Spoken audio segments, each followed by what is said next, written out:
কি অবস্থা এসএসসি 2026 পরীক্ষার্থীরা, তোমাদের বাংলা প্রথম পত্র পরীক্ষা আজকে কেমন হয়েছে তোমরা জানাও কমেন্টে। এবং আজকে আমরা বাংলা প্রথম পত্রের 30টা এমসিকিউ সমাধান দেখব। আশা করব তোমরা ভোটের নামটা দেখতেই পাচ্ছ এবং তোমাদের কাদের কোন বোর্ডের প্রশ্ন দরকার, এমসিকিউ সমাধান দরকার তোমরা জানিয়ে দিতে পারো। এবং হ্যাঁ, তোমাদের এই প্রশ্নের যে সমাধানটা আছে সেটা কিন্তু 100% শিওর। এবং তোমাদের এই সেটগুলো এক নাও হতে পারে, তো তোমরা কি করবে, তোমাদের এই সেটগুলো না মিলিয়ে তোমরা প্রশ্নগুলো মিলিয়ে নেবে, তাহলে অবশ্যই মিলবে।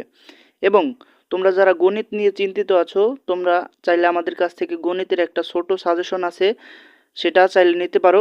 তোমরা পাশেই নাম্বার দেখতে পাচ্ছ, এই নাম্বারে তোমরা হোয়াটসঅ্যাপ করতে পারো সেই ছোট্ট সাজেশনটা নিতে। তোমরা যারা গণিতে কিছুই পড়োনি একদম, তাদের জন্য এই গণিতের এমসিকিউ সাজেশনটা খুবই গুরুত্বপূর্ণ, তোমরা চাইলে নিতে পারো। পরবর্তী ভিডিও এবং তোমাদের কোন বোর্ডের এমসিকিউ সমাধান দরকার সেটা জানিয়ে দাও।